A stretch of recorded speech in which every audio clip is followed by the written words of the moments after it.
Hello दोस्तों, स्वागत है आपका हमारे यूट्यूब चैनल पर। आज हम आपको डी फार्म सेकेंड ईयर का सब्जेक्ट हॉस्पिटल फार्मेसी, जिसका जो चैप्टर नंबर फर्स्ट पढ़ा रहे थे हॉस्पिटल फार्मेसी, उसका चैप्टर नंबर फर्स्ट का फर्स्ट वीडियो हमने अपने चैनल पर अपलोड कर दिया है। अगर आपने नहीं देखा है तो आप हमारे चैनल की प्लेलिस्ट में जाइए, वहाँ जो hospital pharmacy D pharm second year की जो प्लेलिस्ट बनाई गई है उसमें सबसे पहली वीडियो है सिलेबस की, यानी जो आपका हॉस्पिटल फार्मेसी का जितना भी सिलेबस है पहली वीडियो उसकी पड़ी हुई है।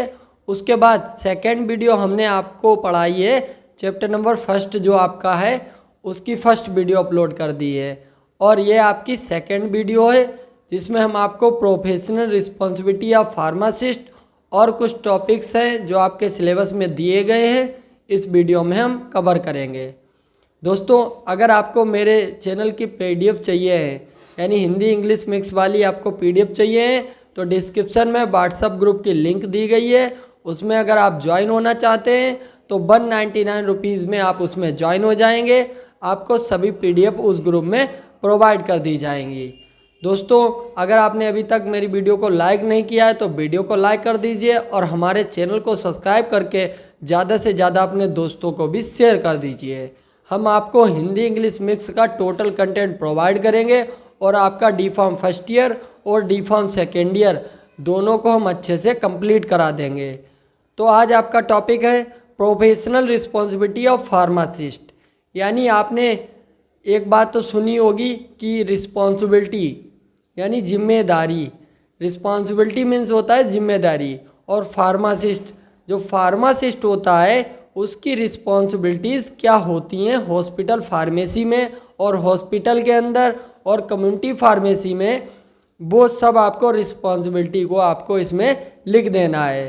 क्योंकि इसमें आपको हमने बताया था हॉस्पिटल फार्मेसी और कम्युनिटी फार्मेसी में जो रोल होते हैं फार्मासिस्ट के वह सेम होते हैं। तो हम कम्युनिटी फार्मासिस्ट में यानी जो आपकी कम्युनिटी फार्मेसी है उसमें हम आपको बता चुके हैं जो फार्मासिस्ट के रोल हैं उनको भी आप इसमें ऐड कर लेंगे, और जो रोल हम आपको बता रहे हैं और जो रिस्पॉन्सिबिलिटी हम बता रहे हैं इनको भी आप ऐड कर लेंगे।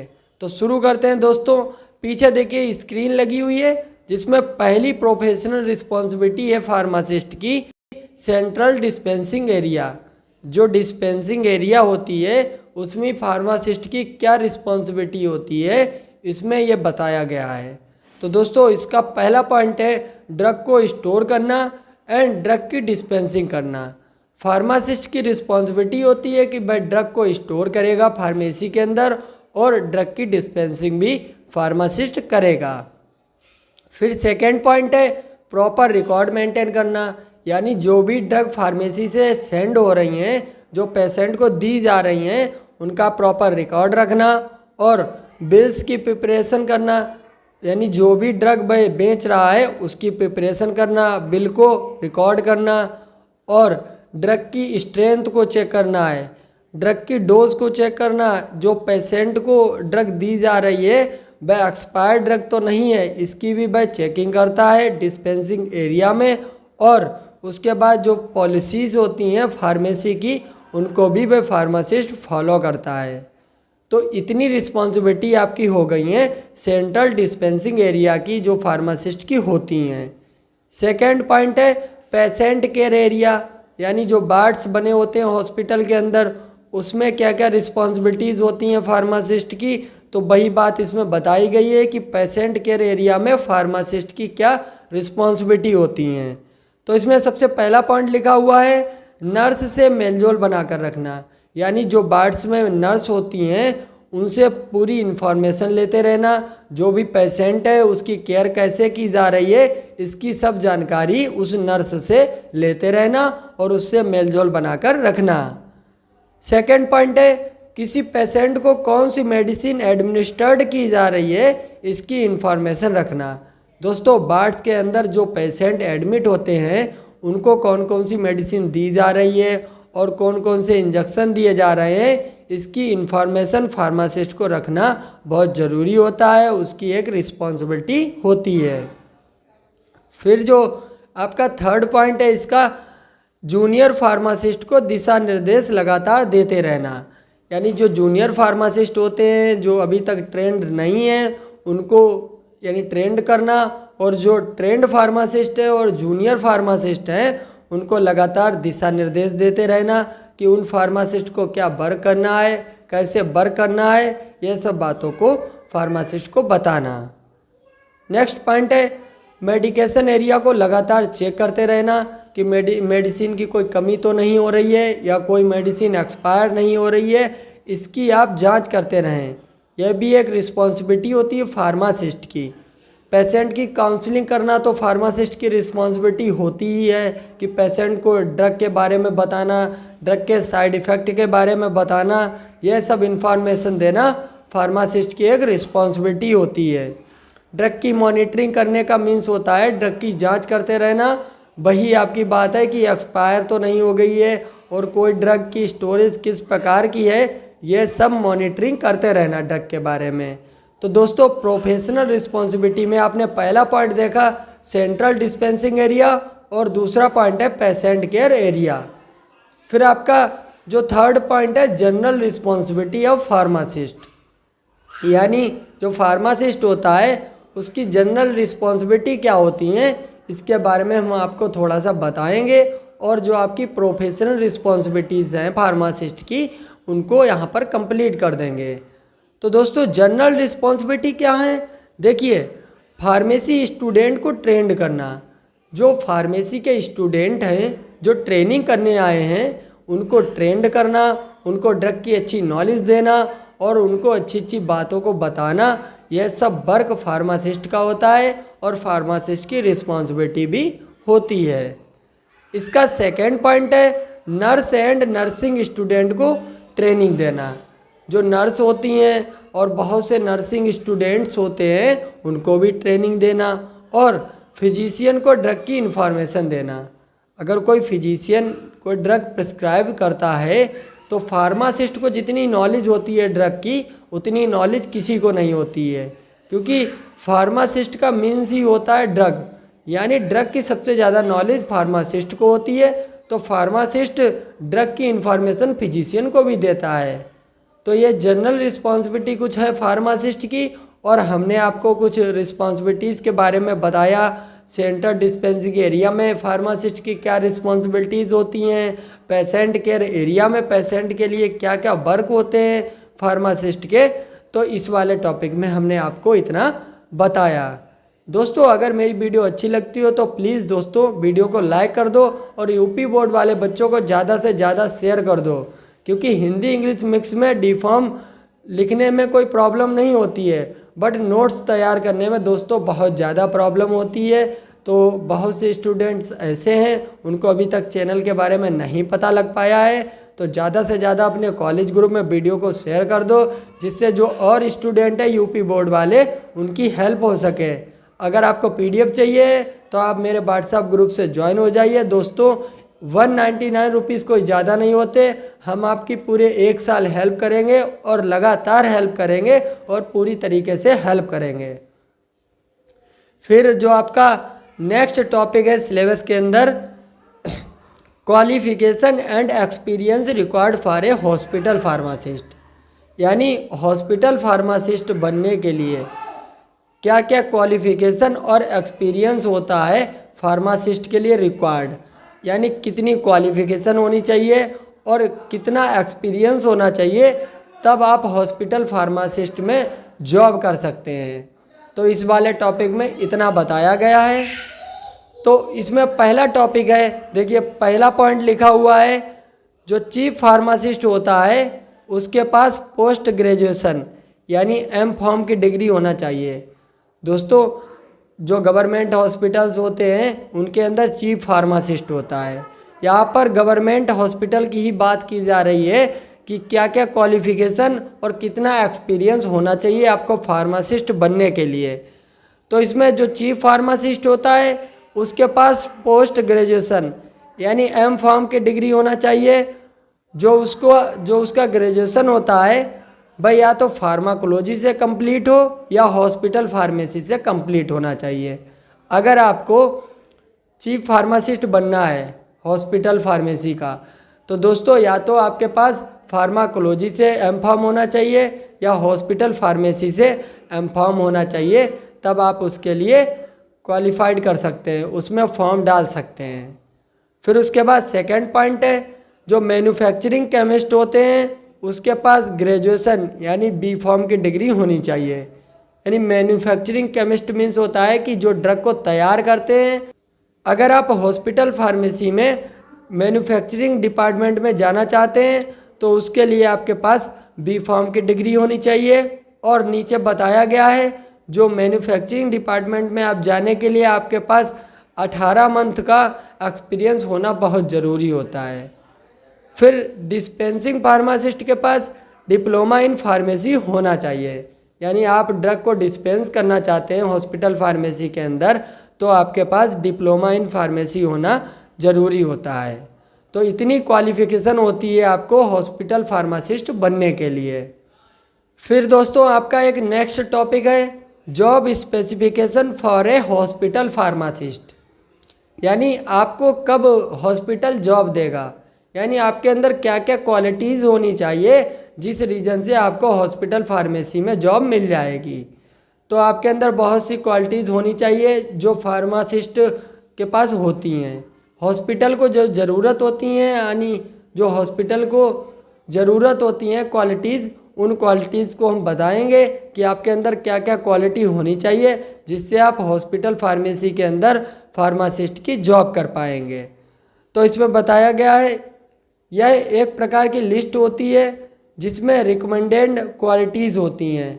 इसमें क्वालिटीज़ के बारे में लिखा होता है या बात की गई होती है क्वालिटीज़ के बारे में कि पर्सन में क्या क्या क्वालिटी होनी चाहिए।